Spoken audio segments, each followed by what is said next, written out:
सरकार के साथ किसानों का हल्ला बोल लगातार जारी है। आपको बता दें कि पहले 3 कानूनों को वापस करने के लिए किसानों ने आंदोलन शुरू किया था, तो वहीं अब एमएसपी गारंटी को कानूनी जामा पहनाने के लिए केंद्र सरकार से किसानों द्वारा गुहार लगाई जा रही है।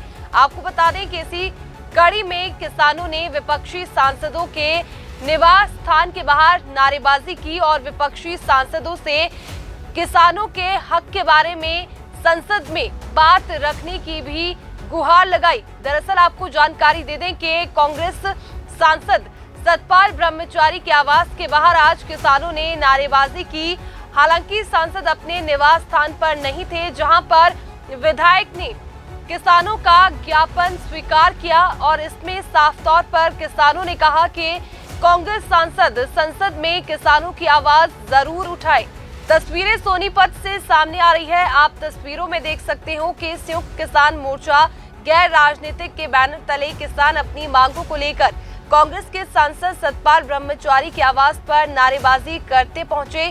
किसान सीधे तौर पर विपक्षी सांसदों को ये संदेश देना चाहते हैं कि विपक्ष किसानों के लिए एक प्राइवेट बिल संसद में लेकर आए, जहां किसानों के हितों की बात हो और इससे ये भी पता चल जाएगा कि कौन विपक्षी दल किसानों के साथ खड़ा है।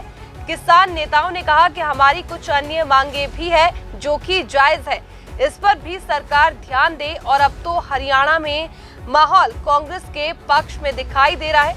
अगर कांग्रेस ने हमारी मांगे नहीं मानी तो हम कांग्रेस पार्टी के खिलाफ भी मोर्चा खोलेंगे।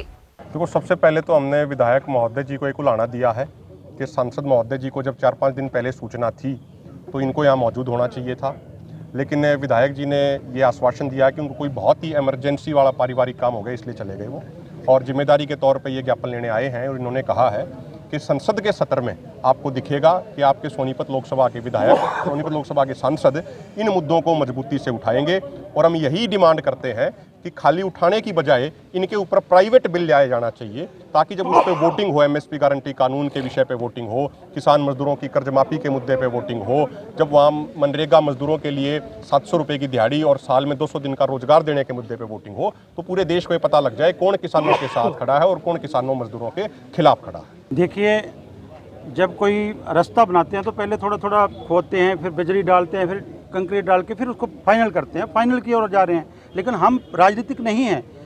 हमारी तो अब 8 तारीख का पूरे देश भर में बीजेपी के 240 सांसदों से छोड़कर 303 जो लोकसभा सांसद हैं उनको हम अपना मांग पत्र दे रहे हैं प्राइवेट बिल लाने के लिए। उसके बाद सितंबर के पहले सप्ताह में हरियाणा में पूरे देश भर की एक बहुत बड़ी महारैली, किसान रैली होगी, उसमें आगे की रणनीति तय करेंगे। इससे पहले भी लोकसभा चुनाव में मन्नू भाई ने अपने क्षेत्र में, हमने अपने क्षेत्र में इन्होंने जनसभाएं की। हमने वीडियो वैन के माध्यम से इस भ्रष्टाचारी अत्याचारी सरकार ने जो हमारे ऊपर अत्याचार किए, सीधी गोलियां चलाई, आंसू गैस के गोले छोड़े, वो वीडियो वैन के माध्यम से दिखाया कैसे लखीमपुर खीरी के किसानों के ऊपर गाड़ियां चढ़ाकर कुचल कर दर्द कर एक पत्रकार और किसान साथी को मारा, वो दिखाया।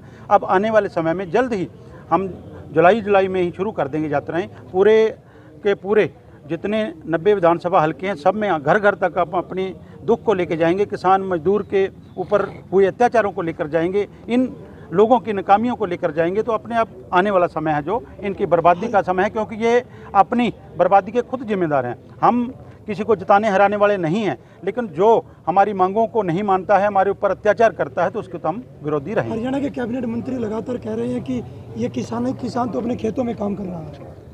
कौन से कैबिनेट मंत्री? जेपी दलाल जी तो अपने आप को बहुत बड़ा किसान मानते हैं। अब तो ये कहना छोड़ देना चाहिए। अब तो ये मतलब अंदर बंद कमरे में जब कोई बातें करते हैं ना, तो किसानों ने मार दिया, किसानों ने रगड़ दिया, 400 पार वाले 240 पे ले आए। तो अब तो कम से कम छोड़ना चाहिए। प्रधानमंत्री पहली कलम कहते हैं मैं किसानों के लिए चला रहा हूँ, तो जब हरियाणा वाले बॉर्डरों पे बैठे, अब वहाँ पंजाब वाले भी कह रहे हैं और हरियाणा वाले भी कह रहे हैं, जितनी वो क्षेत्र था हमारा, ग्रामीण क्षेत्र था, किसान मजदूर और आम लोग जहाँ बसते हैं, वहाँ की 78 सीटें इन्होंने छोड़ी हैं, हारे हैं।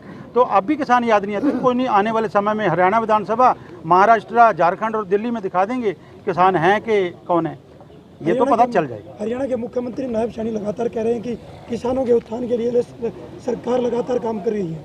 हाँ बिल्कुल, पहले खट्टर साहब ने बहुत काम किए, गोलियां चलाई सीधी, आंसू गैस की गोले छोड़े, हमारे को मारा, कुचला, दबला, किसी को वक्फवादी कहा, आतंकवादी कहा, क्या कुछ नहीं कहा। ये कितने, वो मुख्यमंत्री पहले वाले तो भाला लेके वो कोई बैठा था तो मारने पड़ जाते थे। तो ये नायब सैनी जी पोछे लगा रहे हैं। अब पोछे का समय नहीं है, अब लोगों को पता समय नज़दीक आ गया है। तो ये घोषणाएं, हम मध्य प्रदेश में गए थे, अभी दक्षिण भारत में मध्य प्रदेश में होके गए, तो वहाँ के किसानों ने एक नई बात बताई। कहते हैं ये 18 वर्ष रहा है, ये 18,000 घोषणाएं करी हैं। जो हमारा कृषि मंत्री बना है, जो शिवराज चौहान, ये कहते हैं घोषणा मंत्री है, इसके मतलब इसकी बातों में ना आ जाना, बहुत बड़ा घोषणा मंत्री है। तो ये तो इनकी तो लोग फीडबैक दे रहे हैं, तो आने वाला समय बताए। ठीक है, किसान यहाँ पर पहुंचे थे, उन्होंने आपको ज्ञापन है वो सौंपा है सतपाल ब्रह्मचारी जी के नाम का। क्या मांगे हैं वो किसानों रखे, कब तक इन मांगों पर गौर है वो विपक्षी दल है वो करेंगे? देखिए, आज हमारा जो देश के किसान हैं, पूरे देश में ही सभी जो मेंबर ऑफ पार्लियामेंट हैं गैर भाजपा, उन सबको ज्ञापन दे रहे हैं।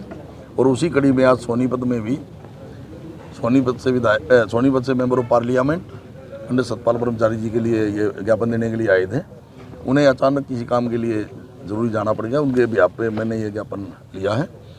और इनकी जो मांग है ये बिल्कुल जायज़ मांग है, और कांग्रेस पार्टी का स्टैंड बिल्कुल इनके साथ है, मजदूर और किसानों के साथ। और एमएसपी की जो बात इन्होंने कही, किसानों का कर्जा माफ़ी की, वो सारी बातें जितनी भी हैं वो सारी बातें बिल्कुल जायज़ मांगी हैं और वो सरकार को माननी चाहिए। संसद में विपक्ष इस मांगों को उठाएगा? बिल्कुल, संसद में जो है सर किसान सीधा तौर पर एक तो आपसे गुहार लगा रहे हैं, एमएसपी गारंटी कानून को लेकर, एक प्राइवेट बिल है वो लेकर आ जाए, अन्यथा चेतावनी भी दे रहे हैं कि अगर आपने प्राइवेट बिल नहीं लेकर आए तो जैसा हश्र है वो बीजेपी का किया वैसे ही विपक्षी दलों का भी है वो कर देंगे। नहीं, वो बिल्कुल इनका कहना जायज़ है। और क्योंकि सारी मांगें सही हैं इनकी, कोई भी मांग ऐसी नहीं है कि जिसमें कांग्रेस पार्टी को कोई एतराज़ हो। कांग्रेस पार्टी बिल्कुल इनकी हर मांग के साथ है। क्या हरियाणा विधानसभा में भी इनकी मांगों को उठाया जाएगा? बिल्कुल, अगर क्योंकि अभी सारे 90 दिन रह गए हैं, इस दौरान अगर सेशन आया तो उसमें इस सेशन में उठाया जाएगा। और नहीं तो जिस तरह से आपने हरियाणा में देखा है, कांग्रेस पार्टी की सरकार बनने जा रही है, तो जैसे ही सरकार बनेगी तो इनकी एक के मांग जो है, जो स्टेट लेवल वाली मांगे हैं, वो सारी मानी जाएंगी और उनको लागू किया जाएगा।